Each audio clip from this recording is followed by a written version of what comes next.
Hey everyone, today I'm going to show you how to add and verify your email in Viber. Without any further ado, let's get started. First, look at the bottom of your screen and tap on More. This will take you to your account settings and additional options within Viber.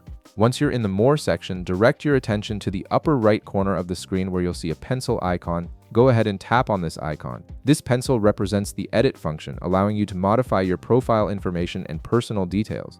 After tapping the pencil icon, you'll see various fields related to your profile. Look for the email field and tap on it. This is where you'll be able to input your email address and link it to your Viber account, which is important for account recovery and security purposes.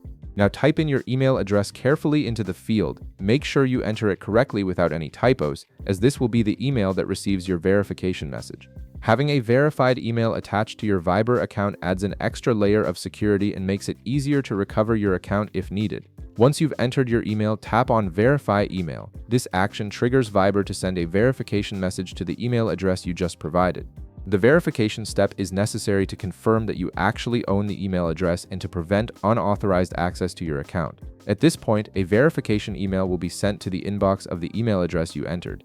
You'll need to check your email, so open your email application or go to your email provider's website. Look for an email from Viber in your inbox. If you don't see it right away, make sure to check your spam or junk folder, as verification emails sometimes end up there. Once you locate the verification email from Viber, open it. Inside the email, you'll see a button or link that says Confirm Email. Tap or click on that button. This confirms to Viber that you have access to this email address and completes the verification process. And that's it. Your email is now added and verified in Viber, giving you better account security and recovery options. If this video helped you out, be sure to leave a like, subscribe, and I'll see you in the next one.